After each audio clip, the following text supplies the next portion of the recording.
साल का वो दिन जिसका बचपन में हमें पूरे साल इंतजार रहता था, जिसकी सुबह हमें जी भर के सोने की आजादी मिलती थी और जब स्कूल पहुंचते थे तो वहां पे एक एंट्री वाली फीलिंग आती थी।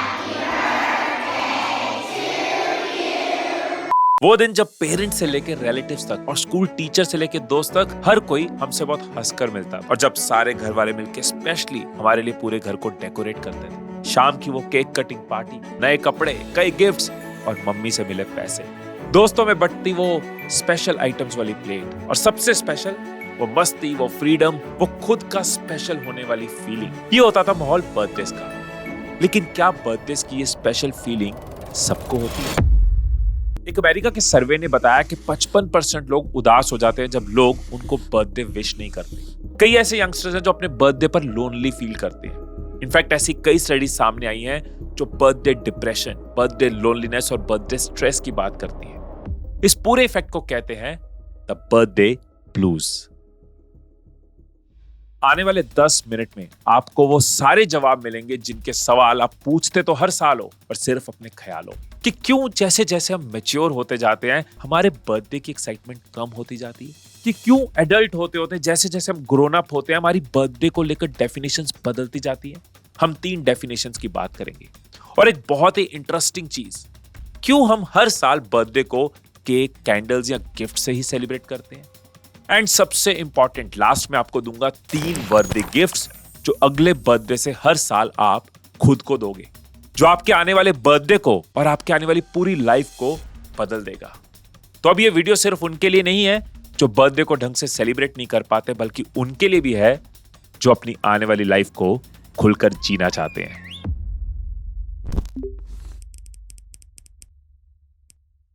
दुनिया में 814 करोड़ लोग हैं और इनमें से सभी बर्थडे के कॉन्सेप्ट को तो जानते ही होंगे। वो कॉन्सेप्ट जो एक्चुअली में कभी ऐसा था ही नहीं। आज से हजारों साल पहले ह्यूमंस जो है वो केव्स में रहते थे और तब जो सेलिब्रेशन की डेफिनेशन थी ना, खाना मिल जाना और मौत से बच जाना, यही सेलिब्रेशन थी। पर जैसे जैसे टाइम बढ़ा हमारे चीजों को सेलिब्रेट करने के रीजंस बढ़ते चले गए, जिनमें से एक था बर्थडे सेलिब्रेशंस। पर अब इस जर्नी को कवर करने से पहले आपको एक टास्क दे रहा हूं। आने वाले 5 मिनट में बस ये नोटिस करना कि बर्थडे को लेकर कौन सी वो एक चीज है जो सभी एराज और जनरेशंस में कॉमन थी। तो स्टार्ट करते हैं 3000 BC, मतलब आज से अराउंड 5025 साल पहले का इजिप्शियन एरा। वो वक्त जब ऑफिशियली सबसे पहला बर्थडे सेलिब्रेट किया गया। पर ना तो उस वक्त बर्थडे वर्ड डिस्कवर हुआ और ना ही ये आज की तरह आम इंसान के पैदा होने वाले दिन पर मनाया जाता था। उस वक्त इसकी वजह होती थी किंग ऑफ इजिप्ट, यानी द इजिप्शियन फेरोज। उन लोगों का मानना था कि जब कोई किंग बनता है ना तो उसे गॉड ऑन अर्थ के बराबर का दर्जा दिया जाता है, मतलब एक इंसान जिसके पास इमॉर्टैलिटी की पावर है। और इस दिन को वो कहते थे कोरोनेशन डे। मतलब वो बर्थडे तो सेलिब्रेट करते थे पर बर्थ वाले दिन के लिए नहीं, बल्कि रीबर्थ ऑफ गॉड के लिए, इंसान का देवता बनने वाला दिन। पर जैसे जैसे टाइम बढ़ा, कल्चर्स आगे बढ़े, ये प्रैक्टिस भी बढ़ती चलेगी। 2500 से 2000 BCE मेसोपोटामियंस एरा, दुनिया की सबसे पहली सिविलाइजेशन में से एक। 2 नदियों के बीच बसी एक सभ्यता जहां फार्मिंग, राइटिंग, एजुकेशन और लॉ जैसे सिस्टम्स अवेलेबल थे। ये वो दूसरे लोग थे जिन्होंने बर्थडे के कॉन्सेप्ट को आगे बढ़ाया, लेकिन आम लोगों और अपने किंग की जगह डायरेक्ट होली स्पिरिट्स को ऑनर करने के लिए। उनके रिचुअल्स में बर्थडे को एक स्पिरिचुअल इवेंट माना जाता था, लेकिन नॉर्मल स्पिरिचुअल नहीं, बल्कि थोड़ा सा वियर्ड था। मेसोपोटामियंस बिलीव करते थे कि हर इंसान के साथ एक प्रोटेक्टिव स्पिरिट होती है, यानी जब वहां एक बच्चा जन्म लेता है तो फैमिली बिलीव करती थी कि उसके साथ एक इनविजिबल प्रोटेक्टर आया है और ये उनकी रिस्पॉन्सिबिलिटी होती थी कि उस प्रोटेक्टर को खुश रखे, वरना बच्चे की लाइफ टफ हो सकती है। इसलिए जब बर्थडे आता था ना तो सारी फैमिली मिलकर रिचुअल्स और प्रेयर्स करती थी, जैसे उस स्पिरिट को गिफ्ट और रिस्पेक्ट मिल रहा हो, और इसके साथ विश मांगती थी, यानी उस स्पिरिट को प्रेज करती थी। मतलब यही वो टाइम था जब इस दिन अपने मन की विश मांगने का कल्चर शुरू हुआ। लेकिन अभी भी इसका नाम बर्थडे नहीं था, उसे आने में अभी भी लगभग 3000 साल बाकी थे। तो एक लंबे समय तक अपने गॉड को प्रेज करना, यही डेफिनेशन थी बर्थडे की। फिर आया 500 BC, जब ग्रीक सिविलाइजेशन ने इस कॉन्सेप्ट को और अपग्रेड करना शुरू किया। ग्रीक्स ना एक मून गॉडेस में बिलीव करते थे, आर्टेमिस, और उसको ऑनर करने के लिए वो हर महीने एक स्पेशल डे सेलिब्रेट करते थे, लाइबेशन डे।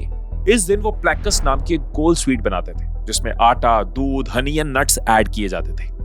एक वर्ड में बोलूं तो बनता था केक। हाँ, यही वो लोग हैं जिन्होंने केक्स बनाए, लेकिन सिर्फ केक ही नहीं, उस पर जो कैंडल लगाने का कॉन्सेप्ट है ना, वो भी इनका था। रीजन, मून गॉडेस के लिए बनाए जाने वाले प्लैकस को सिंबलाइज करने के लिए कि मून की तरह वो भी शाइन कर पाए। तो अब तक बर्थडेज पर केक, कैंडल, गॉड और विश तो आ ही चुकी थी, बस अब ये आम लोगों तक पहुंचना बचा था, जिसका इनिशिएटिव लिया गया 100 BC के रोम में। रोमन्स एक वर्ड यूज करते थे, डायस नटालिस, जिसका मतलब होता था किसी भी महान इंसान की बर्थ एनिवर्सरी, किसी टेंपल का फाउंडेशन या किसी नए शहर का उद्घाटन। तो ओवरऑल वो किसी भी बड़े इवेंट को सेलिब्रेट करते थे, और धीरे धीरे ये बड़े लोगों के साथ आम इंसान के बर्थ डेट पर भी सेलिब्रेट होने लग गया। पर सिर्फ लड़कों के केस में, लड़कियां अभी भी इससे दूर थी। पर क्योंकि रोमन्स हमेशा ही ऑनर और ग्रोथ के लिए जाने जाते हैं, तो यही वो लोग थे जिन्होंने डायस नटालिस को बहुत एक्साइटमेंट और धूमधाम से मनाना शुरू कर दिया। मतलब एक पार्टी सेलिब्रेशन की शुरुआत करी। अब बस यहीं से शुरू हुआ हर साल बर्थडे मनाने की जर्नी। जैसे जैसे modern age I, industrialization, machines और इन्वेंशन दुनिया का पार्ट बनी, वैसे ही बर्थडेज भी इवॉल्व होते गए। फिर 11वीं सेंचुरी में ओल्ड इंग्लिश ने बनाया वर्ड बायडा, जिसका मतलब है किसी के पैदा होने वाला दिन।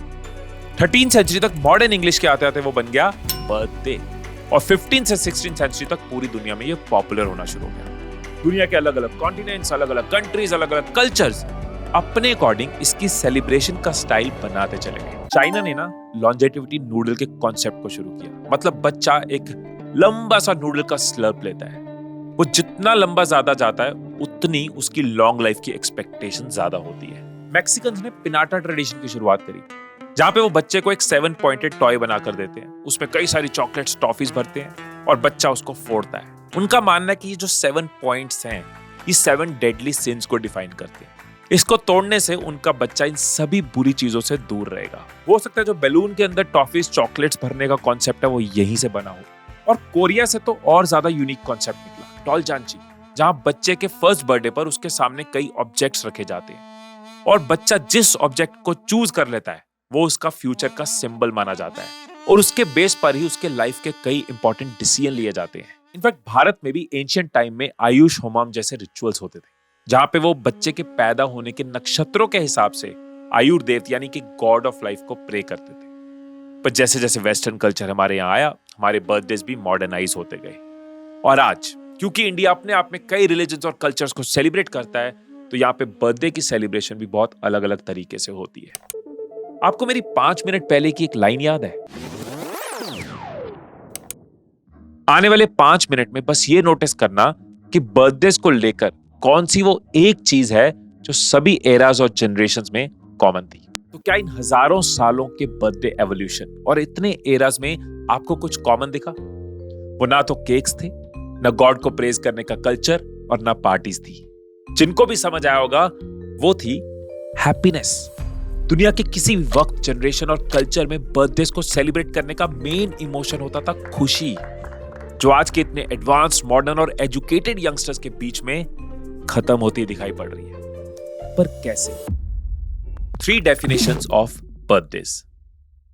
बचपन से लेकर यंग एज तक आते आते हमारे सामने बर्थडे की 3 अलग अलग डेफिनेशंस बनती है, जिसमें से पहली, एक सेकंड, पहली से याद आया कि क्या आपको अपनी लाइफ का फर्स्ट बर्थडे याद है? फर्स्ट बर्थडे यानी एज ऑफ 1?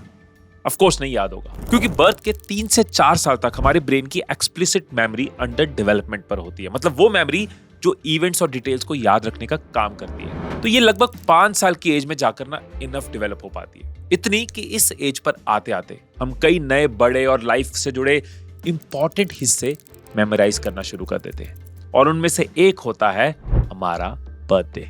तो यहां से लगभग 12 साल की एज तक हमारी बर्थडेज को लेकर पहली डेफिनेशन बनती है, जब हमें पता होता है कि हाँ, आज मेरा दिन है, सब मेरे लिए सेलिब्रेट कर रहे हैं क्योंकि आज मैं इस दुनिया में आया था। Birthday cake, candles, gifts, decorations, नए कपड़े, हंसते हुए दोस्त और खूब सारी तालियां। लेकिन जैसे जैसे हम अपनी टीनेज में पहुंचते हैं ना, यहाँ पे डेफिनेशन थोड़ी सी शिफ्ट होना शुरू हो जाती है। हालांकि केक, प्रेजेंट्स और पार्टी अब भी हमारे लिए इंपॉर्टेंट है, पर इसके साथ हमारा थोड़ा ज्यादा ध्यान होता है बाकियों पर। मतलब हमारी सेकंड डेफिनेशन, घर वालों ने विश तो किया है, पर क्या उस खास दोस्त ने विश किया? कौन है जिसकी विश रात को 12 बजे आ गई थी और कौन है जिसने अभी तक मुझे बर्थडे विश नहीं किया? मुझे किसने गिफ्ट दिया और किसने नहीं दिया? क्या मैं दोस्तों को वैसी पार्टी दे पाऊंगा जैसी किसी और दोस्त ने दी थी? और ऐसे हजारों सवाल जिसमें आपकी खुशी से ज्यादा इनर सेटिस्फेक्शन छिपी होती है। कई सर्वेज ये बताते हैं कि टीनेज में हम सोशल वैलिडेशन को क्रेव करते हैं, पर रियल प्रॉब्लम इसमें नहीं है, क्योंकि चाहे हम दूसरों को दिखाने के लिए सही, पर अपने बर्थडे के लिए एक्साइटेड तो होते हैं। रियल प्रॉब्लम शुरू होती है 20s में, एडल्टहुड का वो एज पीरियड जब स्कूल के बाद हमारा सामना होता है रियल लाइफ से। हमारा बॉटल अंदर करो, करियर की दौड़, फैमिली की रिस्पॉन्सिबिलिटीज, पैसा कमाने का प्रेशर और सबसे ज्यादा खुद को सोसाइटी में साबित करने का डर। नो डाउट एडल्ट होते होते हमारी बर्थडे पार्टीज भी एडल्ट हो चुकी होती है। जहां एक टाइम पर केक की पहली बाइट मम्मी को खिलाते थे, अब वो दूसरों के मुंह पे मार रहे होते हैं। घर की पार्टी कैफेज, क्लब्स या हाउस पार्टीज में कन्वर्ट हो चुकी होती है और गिफ्ट्स का एक्साइटमेंट लोगों से एक्सपेक्टेशंस में। बेशक ये सब इतना गलत नहीं होता, असली प्रॉब्लम तब शुरू होती है जब अचानक से बर्थडे वाले दिन एक टाइम ऐसा आता है जब हम अकेला फील कर रहे होते हैं और ओवर थिंकिंग कर रहे होते हैं। जब अचानक से बीते वक्त में हमें अपनी बढ़ती एज का डर रियलाइज होता है। जब सारे गिफ्ट्स के बीच में थॉट्स आते हैं करियर को लेके, रिलेशन को लेके या अचीवमेंट्स को लेके, गिल्ट आता है, रिग्रेट्स आते हैं। ये रियलाइज होता है कि एक साल और बीत गया। यहाँ हम बनाते हैं बर्थडे की थर्ड डेफिनेशन, जिसको साइकोलॉजी में कहते हैं द एनिवर्सरी इफेक्ट। वो साइकोलॉजिकल फिनोमिना जिससे हम अपने किसी ईयरली इवेंट पर अनएक्सपेक्टेड सैडनेस, डाउट, स्ट्रेस या अनसेटिस्फाइंग थॉट्स फील करने लग जाते हैं। लेकिन अब इसका कोई एक रीजन नहीं होता। कोई बर्थडे पर अपने किसी खास को लेकर परेशान होता है, तो कोई अपने आप को लेकर। किसी को विश करने वाला एक दोस्त नहीं मिलता, Happy birthday to me. तो किसी को अपने किसी पुराने बर्थडे के ट्रॉमा से फ्रीडम नहीं मिलता। कोई सेटिस्फाइंग सेलिब्रेशन ना कर पाने की वजह से दुखी होता है, तो कोई बस अपनी धीमी चलती लाइफ से। लेकिन जैसे वर्ल्ड पॉपुलर पोएट रूमी ने कहा था ना, The wound is the place where the light enters you। मतलब बर्थडे के दिन महसूस होता ये घाव एक्चुअली में एक अपॉर्चुनिटी है जहां हम अपनी रियलिटी को रियलाइज करते हैं। हमारा ब्रेन खुद को एक मिरर दिखा रहा होता है कि हाँ, तुझे अभी बहुत कुछ करना है, या फिर तुझे क्या दोबारा नहीं करना जो पहले हुआ था। पर इन बातों को रियलाइज करने से आप अपने हर बर्थडे को बेटर नहीं बना सकते। उसके लिए आपको चाहिए होगा कुछ ऐसा जो हर बर्थडे पे आपको एक साल और बड़े होने के दुख की जगह सेटिस्फेक्शन दे, खुशी दे, और ये फील करा दे कि मैंने एक और साल जिया है, ना कि काटा है। मतलब द सेल्फ वर्दी गिफ्ट्स। कौन से हैं वो 3 सेल्फ वर्दी गिफ्ट, और मैं पिछले कई सालों से अपने बर्थडे पे क्या कर रहा हूँ वो पर्सनल एक्सपीरियंस भी आपको दूंगा। लेकिन पहले मैं आपका 1 मिनट लेना चाहूंगा और आपको अपनी आने वाली लाइव वर्कशॉप के बारे में बताना चाहूंगा। अगर आप उसके बारे में जानने में इंटरेस्टेड नहीं है तो आप इस पार्ट को स्किप करके आगे जा सकते हैं। हमें स्कूल में, कॉलेज में हर चीज सिखाई जाती है, पर माइंड की एक्चुअल पावर को यूज कैसे करना है ये कभी कोई नहीं सिखाता। मेजॉरिटी लोग जिंदगी बिता देते हैं, लेकिन कुछ टाइम लगाकर इस माइंड की पावर को यूज कैसे करना है ये नहीं सीखते। और मैं पिछले 12 साल से लोगों को गाइड कर रहा हूँ, उनके माइंड्स को रीप्रोग्राम कर रहा हूँ, उनके मेंटल बैरियर्स ब्रेक कर रहा हूँ और बता रहा हूँ कैसे वो अपने हाईएस्ट पोटेंशियल पे जी सकते हैं। और अब घर बैठे लाइव जूम पे अटेंड कर सकते हो। इस 4 घंटे के लाइव सेशन में मैं आपको स्टेप बाय स्टेप सिखाने वाला हूँ सबकॉन्शियस माइंड की पावर। क्या होता है सबकॉन्शियस माइंड, आज आप जो हो, आपका हर डिसीजन, सक्सेस, फेलियर, कैसे उससे कंट्रोल होता है और कैसे आप अपने थॉट से रियलिटी बना सकते हैं। हम मैनिफेस्टेशन की बात करेंगे, कैसे मैंने अपनी लाइफ बदली मैनिफेस्टेशन से, साइंटिफिकली एक्सप्लेन करूंगा, मेथड्स और टूल्स दूंगा जिससे आप भी अपने ड्रीम्स को रियलिटी में कन्वर्ट कर पाओगे। और हम 21 डेज एक्शन प्लान बनाएंगे। आपकी कंफ्यूजन्स क्लैरिटी में बदलेंगी, आपका फियर कॉन्फिडेंस में, और आपकी प्रोक्रास्टिनेशन एक्शन में। ये कोई रिकॉर्डेड कोर्स नहीं है, ये एक लाइव वर्कशॉप है, सिर्फ लिमिटेड लोगों के लिए है। इसमें मैं आपके क्वेश्चंस लूंगा, आपको टूल्स दूंगा और रियल टाइम शिफ्ट फील करवाऊंगा। रियल टाइम आपको एक वर्कबुक भी मिलती है जिसको आप साथ साथ फिल करते हो और खुद को डीपली समझते हुए अपने अंदर एक ट्रांसफॉर्मेशन ला पाते हो। एंड अगर आपको लगे ना कि इस वर्कशॉप में आपको वैल्यू नहीं मिली, तो जो आपने इस वर्कशॉप के लिए पे किया है आप उसको वापस ले सकते। तो अगर आपको लगता है कि अब वो टाइम आ गया है कि अब अपनी लाइफ बदली जाए, तो नीचे डिस्क्रिप्शन में आपको लिंक मिल जाएगा। लिमिटेड सीट्स हैं, मिलते हैं लाइव वर्कशॉप में। पहला गिफ्ट है सेल्फिश रिचुअल। 5 अलग अलग यूनिवर्सिटीज की कॉमन रिसर्च बताती है कि रिचुअल्स रिड्यूस एंजाइटी, और मे बी यही रीजन है कि क्यों इंडियन कल्चर रिचुअल से भरा पड़ा है। सेम ऐसे कई रिचुअल्स होते हैं हमारे बर्थडे पर भी। जैसे कोई सुबह सुबह मंदिर जाता है, किसी के घर पे कोई स्पेसिफिक मिठाई बनती है, हलवा बनता है, कहीं मम्मी तिलक करती है या कुछ स्पेशल होता है। इनफैक्ट केक कटिंग, गिफ्ट्स और नए कपड़े, ये भी एक तरह का रिचुअल है। लेकिन सरप्राइजिंगली इनमें से एक भी वो नहीं है जो हम जानबूझकर अपनी मर्जी से मनाते हैं। यानी खुद के पैदा होने वाले दिन के लिए हमारा खुद का कोई कॉमन रिचुअल ही नहीं होता। और यही है वो फर्स्ट गिफ्ट जो हर साल आपको खुद को देना है। कोई एक रिचुअल जरूर होना चाहिए। मैं अपने रिचुअल्स भी आपसे शेयर करूंगा, लेकिन एक रिचुअल जो हर कोई फॉलो कर सकता है वो है गोल्डन जार। हम एग्जाम देते वक्त आंसर्स को कई बार पढ़ते हैं कि क्या सही किया, कुछ गलत तो नहीं किया, अगर कुछ सही किया तो उसको और सही कर लें। ऑफिस की रिपोर्ट सबमिट करने से पहले हम उसको 10 बार क्रॉस चेक करते हैं। इवन अपनी पुरानी फोटोज को भी 100 बार देखकर खुश हो जाते हैं कि कितनी अच्छी पिक आई है। लेकिन खुद के बीते पूरे एक साल को एक बार भी मुड़कर नहीं देखते कि आखिर उसमें क्या अच्छा हुआ। और यही है वो गोल्डन जार। हर साल बर्थडे पर एक जार बनाओ जिसमें आने वाले साल में जब भी कुछ छोटा सा भी अच्छा हो, बस वो लिख कर डालते जाओ। मतलब वो गोल्डन मेमोरी जो एक टाइम के बाद हम भूल जाते हैं, हमें याद नहीं रहती। सोचो जब नेक्स्ट बर्थडे पर उसको खोलोगे तो कितनी सारी अच्छी यादें आपके सामने से होकर गुजरेंगी, कितना next level of satisfaction feel करोगे, इतनी नंबर ऑफ हैप्पीनेस आपको डर या गिल्ट फील नहीं होने देगी। इतनी खुशियों की मोमेंट्स जब आपके सामने होंगी तो बढ़ती एज का डर या गिल्ट आपको फील नहीं होगा। इनफैक्ट पूरा साल आपके माइंड में रहेगा कि मुझे ये मेमोरीज क्रिएट करनी है, मैं इस जार में और क्या डाल रहा हूं। तो आप अपनी रोज की जिंदगी को हैपनिंग बना लोगे आने वाले बर्थडे में देखने के लिए। बट अब सिर्फ रिचुअल से काम नहीं चलेगा, एक दूसरा गिफ्ट भी है, प्लास्टिक मेमोरी। अब जब आप अपने दोस्तों के साथ कोई पुरानी पिक्चर देखते हो तो यूजुअली आप क्या याद करते हो? दोस्तों के कपड़े याद आते हैं, दोस्तों की महंगी वॉच, शूज या कुछ और। हमें याद आते हैं उस टाइम के एक्सपीरियंसेस, वो मेमोरी के ग्लिम्पसेस कि क्या हुआ था, कितना मजा आया था, क्या सही हो गया था, क्या बुरा हो गया था, क्या लफड़ा हो गया था। रीजन, हमारा जो ब्रेन है वो एक्सपीरियंसेस को ज्यादा इंपॉर्टेंस देता है एज कंपेयर टू कोई भी और चीज। स्पेशली वो एक्सपीरियंसेस जो नए या अनोखे होते हैं। क्योंकि हो सकता है आपको स्कूल की सारी यादें ना याद हो, पर वो किस्सा जरूर याद होगा जहां किसी दोस्त की कोई बड़ी बेइज्जती हुई थी। इसे अगर मैं एक वर्ड में बोलूं तो प्लास्टिक मेमोरी, जो चाह कर भी हमारे दिमाग से बाहर नहीं जाती। अब वैसे हमारा हर बर्थडे एक ना एक मेमोरी तो बनाता है, लेकिन अब यहाँ पे आपको कॉन्शियसली बनानी है एक प्लास्टिक मेमोरी। हर बर्थडे पर कुछ ऐसा प्लान जरूर करो जो अभी तक आपने बर्थडे पर ना किया हो। इवन अगर फैमिली ना भी हो, फ्रेंड्स ना भी हो, आप अकेले हो, तब भी कुछ ऐसा जो अगले बर्थडे तक याद रहे। फिर चाहे वो कोई सोलो ट्रिप पे निकल जाना हो, खुद से बात करते हुए वीडियो बनाना हो, कुछ एडवेंचरस करना हो, कोई नई चीज एक्सपीरियंस करनी हो। ये सब चीजें ना आपको सिर्फ टेम्पररी रिलीफ नहीं देंगी, बल्कि ऐसा एक्सपीरियंस देंगी कि आप अपने इस इंपॉर्टेंट दिन को वैल्यूएबल और मेमोरेबल बना पाओगे। और अब लास्ट और शायद सबसे कीमती gift, a futuristic letter. Mister Beast की ये वीडियो देखी आपने? Hi, me in 10 years.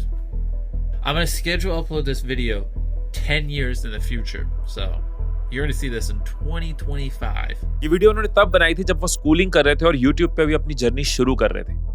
उस वक्त उन्होंने खुद के फ्यूचर सेल्फ को ये वीडियो नोट भेजा।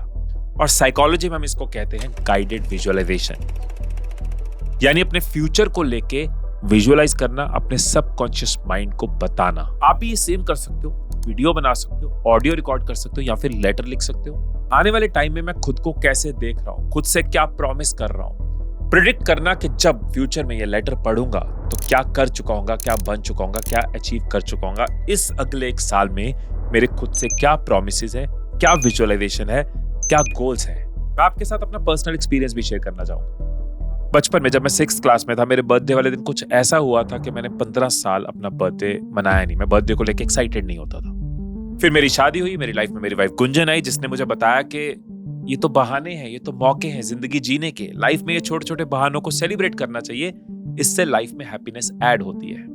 एंड देन मैंने कुछ रिचुअल्स बनाए, कुछ प्रैक्टिसेस बनाई कि अब पिछले कई सालों से बढ़ती एज के साथ भी मुझे बर्थडे पे कोई रिग्रेट नहीं होता, गिल्ट नहीं होता, और हर साल बर्थडे पे और अच्छा लगता है। मेरा गोल्डन जार मेरे फोन में होता है। जब भी पूरे साल कुछ अच्छा होता है मैं फोन में जरूर लिखता हूँ और अपने बर्थडे वाले दिन उसको जरूर पढ़ता हूँ। मैं इंश्योर करता हूँ कि एक टाइम, मी टाइम हो, सेल्फ टाइम हो, जब मैं अपने पिछले साल को रिफ्लेक्ट करता हूँ, क्या अच्छा हुआ, क्या है जो इम्प्रूव किया जा सकता है, और आने वाले साल के लिए तैयारी करता हूँ। क्योंकि मेरा बर्थडे दिसंबर में आता है तो न्यू ईयर रेजोल्यूशंस, आने वाले साल की प्लानिंग बर्थडे के हिसाब से भी और कैलेंडर के हिसाब से भी एक साथ हो जाती है। सो इस तरीके से गाइडेड विजुअलाइजेशन मेरी जरूर होती है। इसके अलावा मैं गुरुद्वारे, मंदिर या किसी भी धार्मिक जगह जरूर जाता हूँ जहाँ कुछ समय बैठ के शुक्र करता हूँ। जो भी मिला उसके लिए शुक्र, जैसा साल रहा, जो जो सीखा, जो जो अचीव किया, सब चीजों के लिए शुक्र। और एक चीज जो मैं पिछले कई सालों से कर रहा हूँ, आप भी इसको करके देखना, एक अलग सी खुशी होती है। मैं हर साल किसी एनजीओ में जरूर जाता हूँ, बच्चों के साथ टाइम स्पेंड करता हूँ, उनको ट्रेन करता हूँ, उनको कुछ सिखाता हूँ, उनके साथ फन करता हूँ, उनके साथ अपने बर्थडे को सेलिब्रेट करता हूँ और कुछ स्टूडेंट्स को एजुकेशन के लिए फंड करने की कोशिश करता हूँ, स्पॉन्सर करने की कोशिश करता हूँ। ये एक अलग सी सेटिस्फेक्शन देती है। मैं ये नहीं कह रहा हूँ कि आप भी बच्चों को फंड करो, एजुकेट करो, आप जो कर सकते हो अपने हिसाब से जरूर करो। कुछ नहीं तो अपना समय दे सकते हो। ये आपकी प्लास्टिक मेमोरी तो बनाएगा, ये आपको एक अच्छा एक्सपीरियंस भी देगा, ये आपके बर्थडे को बहुत बढ़िया बनाएगा। लेकिन एक सेटिस्फेक्शन रहती है कि इस दुनिया में हम आए हैं तो यूजफुल हो पाए, किसी के काम आ पाए। एंड लास्ट चीज जो अर्ली 20s में कहीं मिस हो रही थी, लेकिन बाद में मैंने रियलाइज करी कि हमारा बर्थडे हमसे ज्यादा, कई गुना ज्यादा इंपॉर्टेंट है उस माँ के लिए जिसका एक अलग जन्म हुआ था हमारे पैदा होने से, जो एक माँ बनी थी हमारी वजह से, जिसने एक पूरी जर्नी कवर करी थी। हमने नहीं करी, उसने करी है।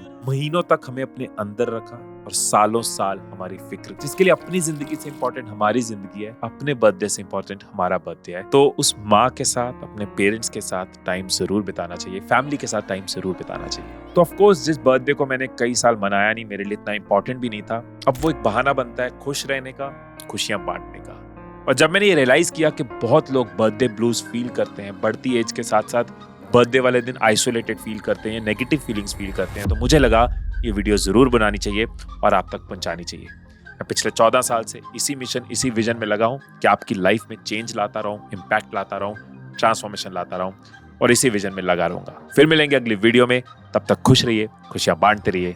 I love you all.